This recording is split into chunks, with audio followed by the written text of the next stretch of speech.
Salut à tous, c'est Axel de testmobile.fr. L'iPhone 5 a été annoncé par Apple donc la semaine dernière et est disponible depuis le 21 septembre. Et beaucoup de personnes sont allées faire la queue. Alors nous on fait pas partie de ces gens-là, mais on est allé se le procurer le lendemain et donc je l'ai sous les yeux. Alors bien sûr il y aura un test complet, il y aura même un test express et pas mal de comparatifs avec Android et Windows Phone.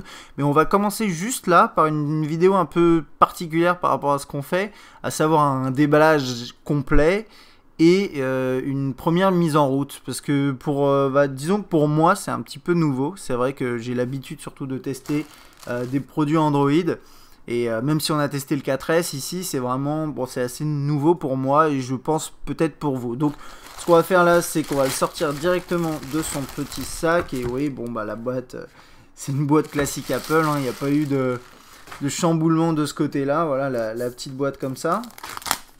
On va enlever le plastique, hein, je l'ai vraiment pas du tout ouvert. Hop. Alors. Toc.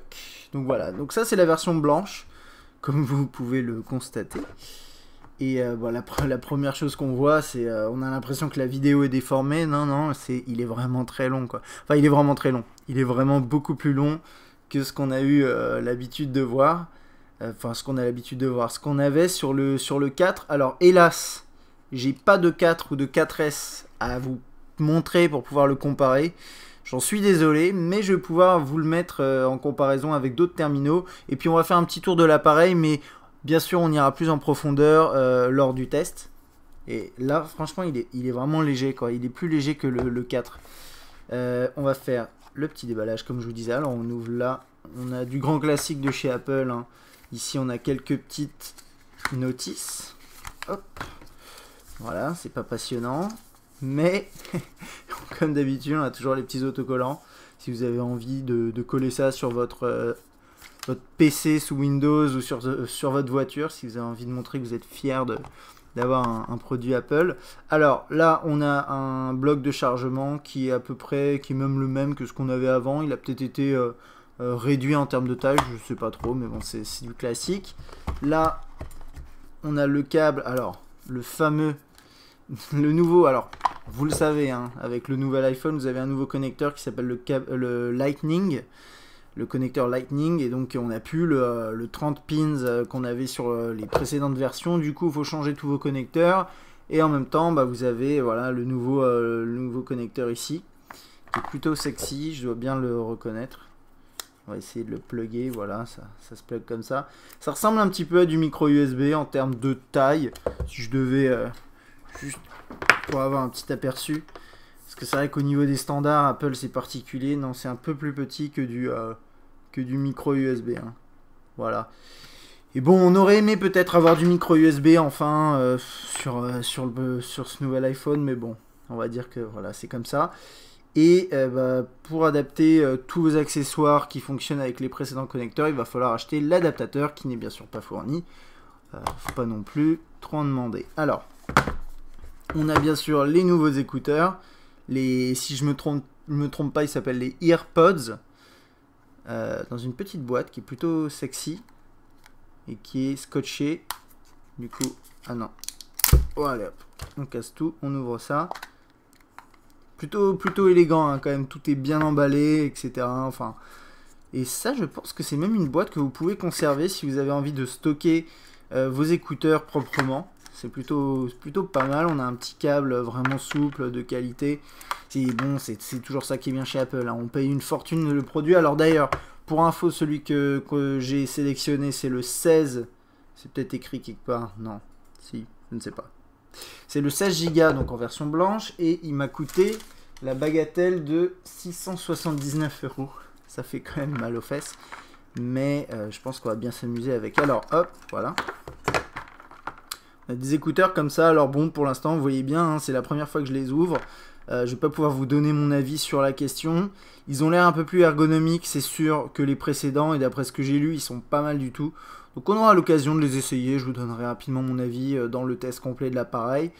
Et on a donc ça, avec ici une petite télécommande, et à mon avis kit main libre, si je me trompe pas, voilà, il y a le petit logo micro pour signaler que c'est un kit main libre avec plus et moins. Et au milieu, à mon avis, c'est pour décrocher. Enfin bon, on verra ça, c'est pas forcément vital. Et ces trucs-là, vous pouvez les acheter à part aussi également. Si vous achetez par exemple un iPod, à mon avis, il faut les acheter en plus. Donc voilà, l'iPhone 5, là qui est encore protégé sous son plastique, on va le laisser pour l'instant comme ça. Et je pense qu'en termes de design, vous le connaissez. Hein, c'est vraiment le produit qu'on a vu en fuite ces derniers mois. Et donc il n'y a pas eu de grosse surprise. J'ai envie de dire hélas, moi j'aurais aimé avoir quelque chose de différent, mais en même temps, c'est vrai qu'il est plutôt sexy. Alors là, je vais pas faire le tour de l'appareil, c'est pas forcément important pour cette première vidéo. Je vais juste vous montrer en termes de taille ce que ça vaut par rapport à pas mal d'autres appareils. Donc par exemple là, hop, j'ai un 3GS. Désolé, je vous ai dit, j'ai pas de 4 ou 4S, j'ai qu'un vieux entre guillemets 3GS et qui va se faire remplacer d'ailleurs par celui-là.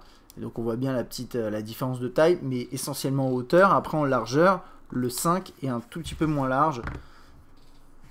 Voilà, on le voit un peu ici. Et c'est ça tout l'intérêt aussi sur l'iPhone 5, hein, c'est qu'il garde la même largeur que sur les précédentes versions.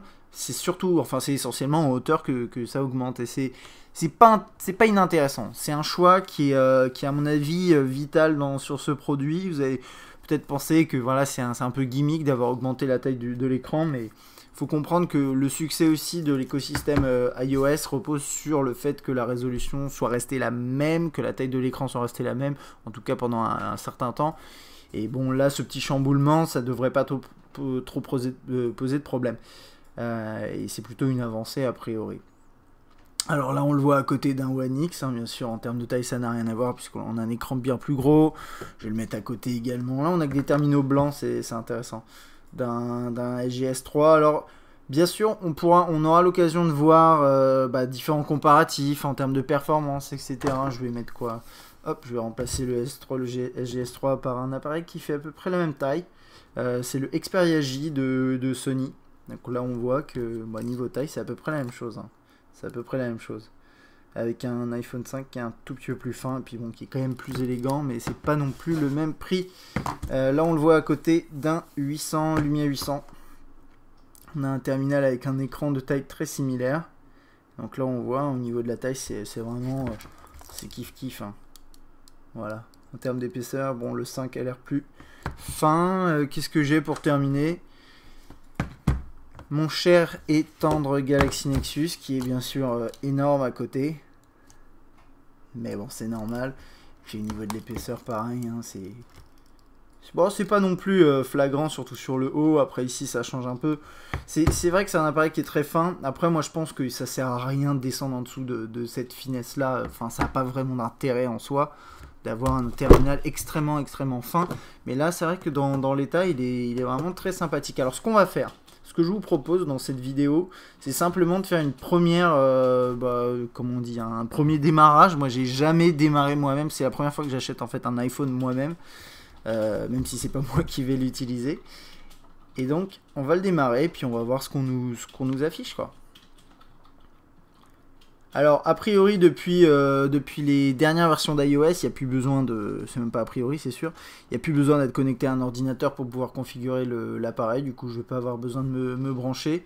Et ça va nous aider pour essayer de faire ça. Donc, on va le laisser charger un peu.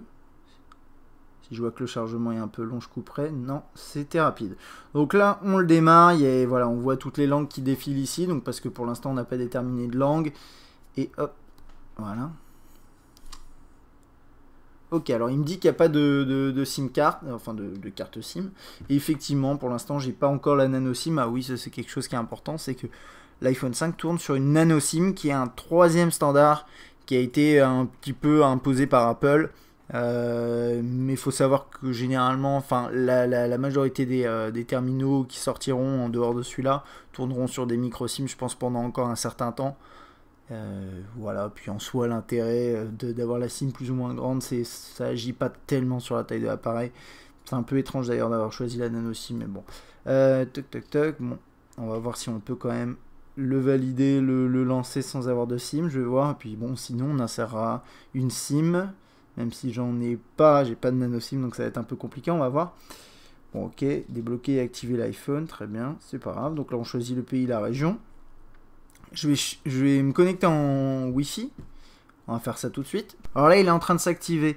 Le problème, c'est que j'ai pas de carte SIM. Donc on va voir ce qu'on peut faire. Ok, on est de retour cette fois avec une nano SIM. Bon, voilà à quoi ça ressemble, hein. C'est juste une SIM qui a été encore plus découpée que les précédentes versions. Je pense qu'après celle-là, il va falloir changer la puce.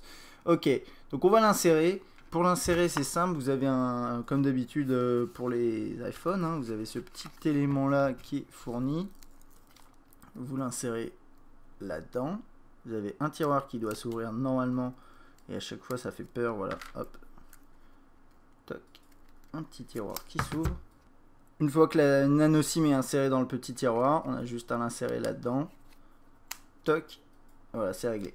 Ok, donc cette fois on va pouvoir avancer a priori. On va le rallumer et on retourne à l'étape qui nous bloquait suite à l'absence de SIM. Donc là je l'ai rallumé avec cette fois la nano SIM. Je fais déverrouiller, il va me demander le code PIN que je vais composer.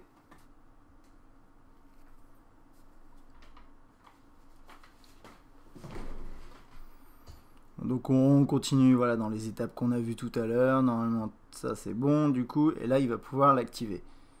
Je trouve ça un peu dommage qu'il ait besoin forcément d'avoir la SIM.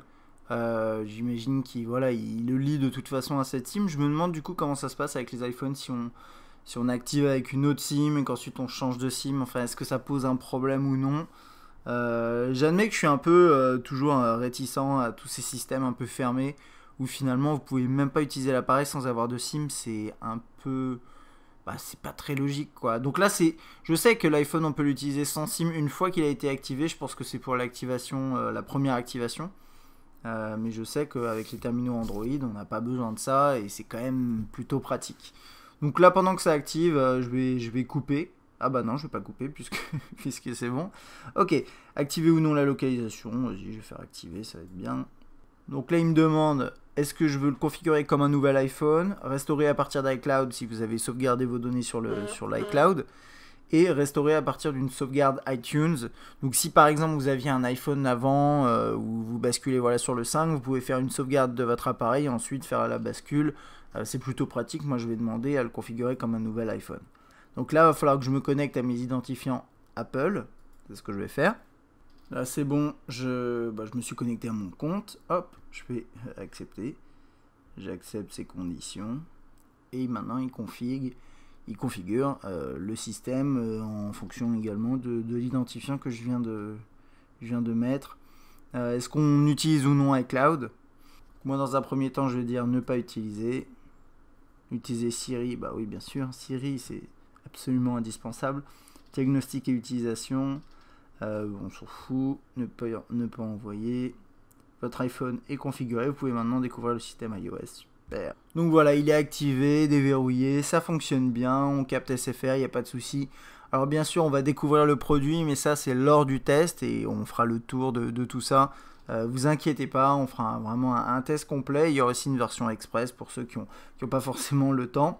Et puis voilà quoi, donc ça c'était pour notre premier déballage et mise en route de l'iPhone 5, c'était plutôt rapide malgré le fait qu'il fallait absolument forcément la nano SIM. Donc si vous l'achetez nu, bah, faites attention à côté d'aller êcher en même temps votre nano SIM chez votre opérateur. Par exemple là chez SFR c'est gratuit, il y a juste besoin d'une pièce d'identité, j'imagine que c'est la même chose chez les autres. Et si vous êtes chez Free ou chez Soch et que vous avez acheté nu votre produit, commandez-la sur internet dès maintenant, le plus rapidement possible pour l'obtenir, histoire de ne pas être frustré, de ne pas pouvoir allumer finalement, enfin configurer votre terminal. Voilà, et on se retrouve très très bientôt, très prochainement pour le test complet de l'appareil. À bientôt.